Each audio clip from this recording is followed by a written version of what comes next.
Hey guys, this is Bama Mobs here, and welcome to the episode of Fitness with Bama Mobs. Except today, we're already into the walk. I think I'm fixing to hit mile number 2. But the subject of the day is going to be name, image, and likeness, and how it has shaped the college football environment. So let's get right down to it, and let's try to lay out the groundwork and go from there.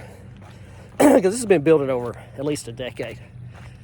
And if you would, comment below and fill in the parts that I'm missing, because I know I am missing several parts here, but I think I have the gist of it, and I think I'm representative of your common general sports fan out here that has real life going on, but I am able to read the sports page every once in a while. As always, hit that like button down below. It takes you like a millisecond. Subscribe to the channel. Hit that notifications bell. Much appreciated. So here we go. Name, image, and likeness. I want to say that I'm pretty sure it was Northwestern University, probably a decade ago, where a student somehow had filed a lawsuit against Northwestern pertaining to funds or getting money, maybe not personally, but maybe just for common items like food, maybe a stipend or something like that. I think he got several other players at Northwestern to sign up. I think everybody was harping at that time about cut all those players loose, take away their scholarships. But those guys stuck with it. I want to say that's maybe as far back as 2010, but it may be more recent. Again, in the comments, y'all fill in the gaps. So after that, there was another rumbling here or there of people wanting money. And then finally, lawsuit was brought against the NCAA or some type of legal action. You know, I'm not going to be exact here. And they're going to have to make a decision about what to do. And in my vision, to put a patch on it, they said, well, that is right. I mean, if somebody's face is going to be on a video game and you'll make money for the video game company, and they're probably going to make more money because your face is on there, because you was a past Heisman Trophy winner, why would you not get reimbursed for that? Do y'all know Johnny Manziel? Yeah, that Johnny Manziel.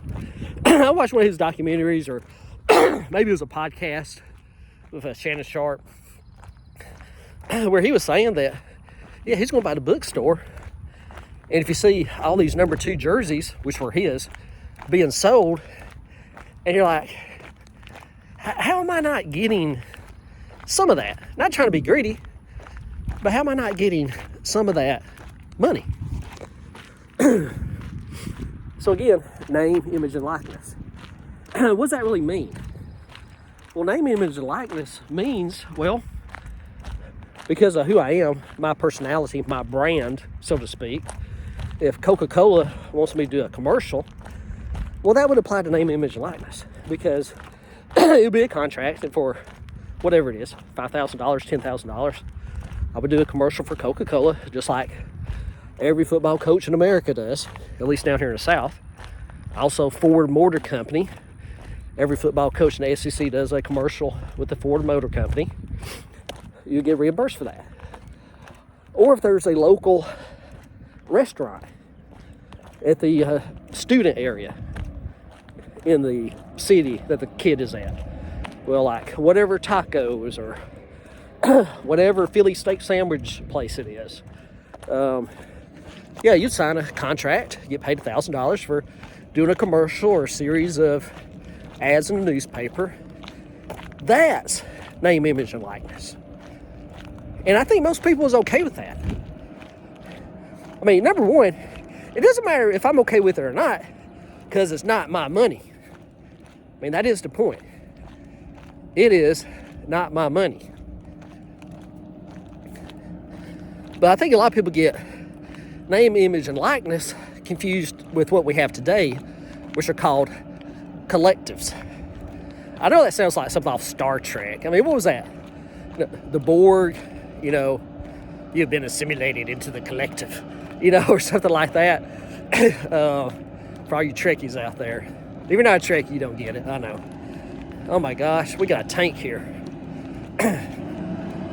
Got Bevel State Community College doing some truck driver training. He's turning. I think I'm going to show you this video here in a second. See if he can execute that. And he can. He's doing good. There they go. Yeah, I'm at the old airport. And he executed a good turn. He went in front of a pedestrian, had his blinkers on. And they're teaching good stuff at Bevel State. I'll let you look them drive off over there. Yeah, this is the old airport in the county. Most of the county offices, work buildings are out here. This slide is here. Actually, the county fair was out here just last week. All right, so now we're off of that detour. No pun intended. So back to collectives. Now, Nick Saban talked about this when this happened. And Nick Saban, he's a smart guy. And you can say what you want to. Nick Saban paid players before this, we all know, man. We could go back to Bear Bryant. No one is without guilt here. We go back to Scuba, Mississippi, and that was a junior college. Nobody's without guilt here. Your top flight players, they probably got something, I don't know how much they got. All these people call about the bag man. It probably wasn't even that clandestine. You probably just went to the guy's house and said, hey man, how you doing? Here's this envelope of cash, and just don't tell nobody, and appreciate you staying on with us here at the university, and or something like that. Now the crazy stories, like I've seen, I think it was one of the University of Miami documentaries, it was after a big game Miami had, a big win, and some of their players got back to the dorm, and they didn't have nothing to eat, man, because all the dining facilities were closed for the weekend, because I guess it was a college football weekend, and they didn't have no money. They called their freaking coach and was like, hey, you know what? We just made a big time win for this university, and we know the university getting something out of this. So unless we got something to eat here like the next 30 minutes, everybody's fixing to pop in their cars, and we're going to be gone because we're starving. And I get that, which it sounds incredible to me, because if you're a scholarship football player, all that shit needs addressed. I think in these days and times it is, because everywhere they go, there's food everywhere they go to. So they're not going to have a player saying, I can't eat, or I don't have nothing to eat. All right, so let's move back to the collective. And that's what we have now. So everybody on Facebook, YouTube, such as me, it's been screaming, oh, the NIL needs to go away. No, the NIL's not working. We need to change the NIL and blah, blah, blah. Here's a wake-up call, guys. At this point in time, or probably, I'd say last year, maybe the year before that, the NIL did not exist. I don't know what the loophole is, but now all the boosters just put their money into a collective, which is basically just a pot of money to pay players. And that's what Nick Saban knew this was going to devolve to, not evolve. He has devolved into that. Is it still a bad thing? I just don't understand this. And if you're a college football player, maybe you can expound on this. If I believe you or not, I don't know. But looking at minor league sports, everybody plays together on a team. Let's say your local minor league baseball team, and you got a big-time player who's fixing to be going to the San Diego Padres. I think it really depends on the character of that player. But, if they're getting an enhanced salary which I really don't think that occurs in minor league baseball. You see, I'm contradicting myself now. I think their salary is just what it is. But they know that they'll probably be going up to the big leagues, and they're waiting till that time comes because they know they're going to get that paycheck when they get to the big leagues, which is the way it's supposed to be.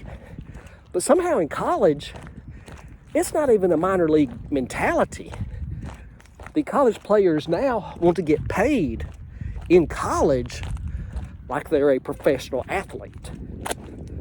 You know what? This is making more sense as I talk about this. And this is one thing I'll say a lot, even on Facebook, is that this whole old school spirit, rah, rah, rah, I'm behind the Alabama Crimson Tide, I'm behind the Auburn Tigers. I mean, all that's just like, it doesn't mean anything. It means about as much, it means more if you're an Atlanta Falcons fan. Seriously. Atlanta Falcons has set game rules.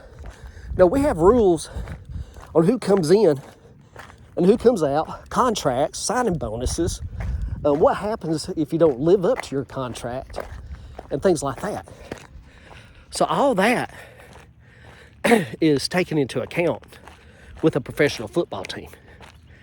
But now, in college, you had the quarterback at the University of Georgia, who we're going to named, went to Florida, and his payment from the collective, it's not NIL, because he's not going to have to do anything. I mean, yeah, he may have some autograph engagements, but that's not really NIL. I mean, that's just something they're going to have him do to sort of make it look okay. But no, he doesn't have to do any commercials. He doesn't have to do anything like that. All he has to do is play football and get paid. But that's not college. That is professional football, which in essence now makes college football a professional league. You see, if you slow down and just talk this stuff out, it does make sense. Instead of all this smoke and mirrors and college game day, promoting all this stuff on campus. Now, kids on campus are kids on campus. You got to have something to do on Saturday. So there's nothing wrong with getting pumped up, for a game. But yeah, just realize what's what. People just don't like being lied to. I think that's the sum of all this.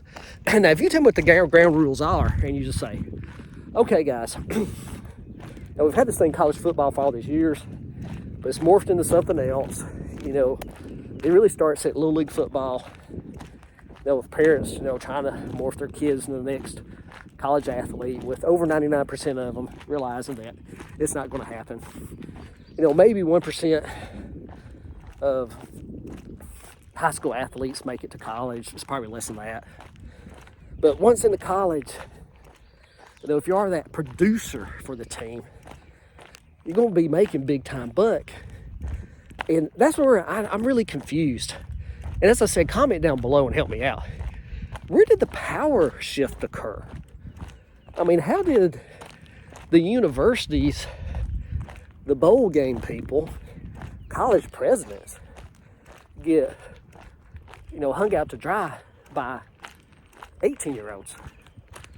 Well, I need to back up there too. So the parents of these 18-year-olds have lawyered up. Yes, they got agents, attorneys. No, if you don't do this, we'll do this. Breach of contract, we're going to sue you. That's what's happening right now with the current issue at Arkansas and Tennessee.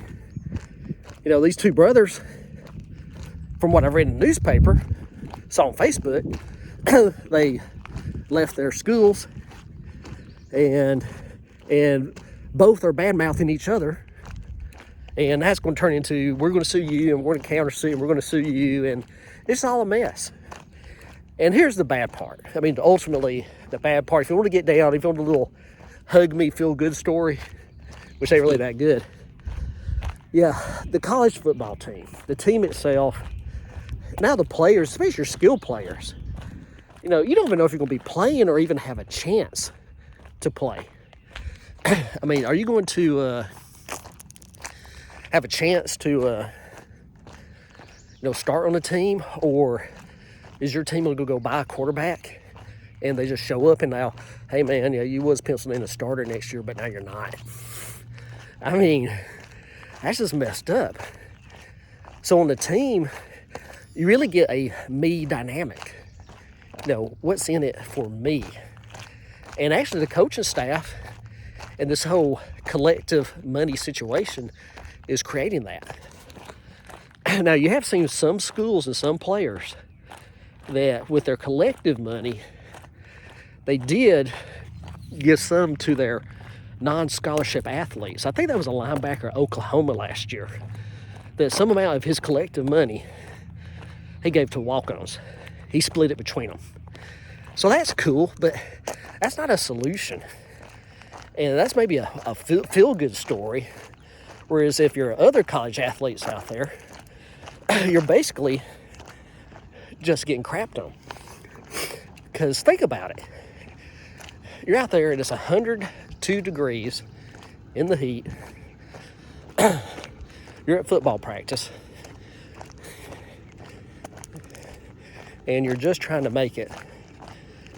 And then you have the other person who's probably a skill player that's not having to do as many reps as you are, or maybe doesn't play a tough position like you, and they're getting paid thousands of dollars per practice.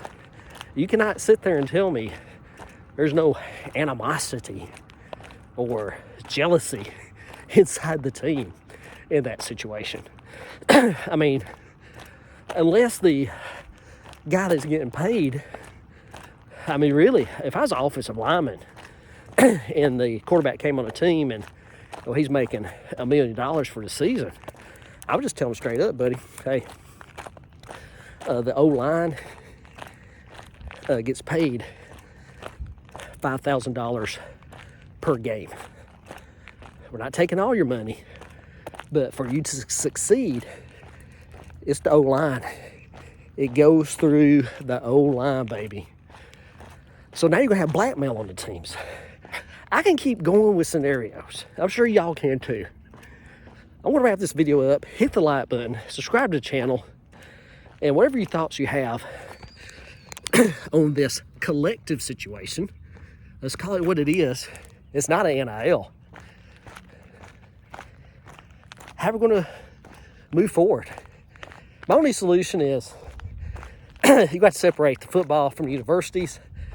It's going to be a contract sport, just like the NFL is. How that's going to work, I don't know. I mean, you can probably just call it Alabama Football Club. I mean, I guess that would be the name. Because it would be the University of Alabama. And then the universities, do they want to let go of that? Because, heck, the universities, all of them would go bankrupt immediately. Unless you had something arranged with their professional athletics to have that money. I don't know, man. It's too deep. This is a problem that's going to have to take 10 whiteboards and some economic people and psychiatrists and I don't know to get figured out. All right, guys, that's it. Thank y'all for watching. Got one more mile to go.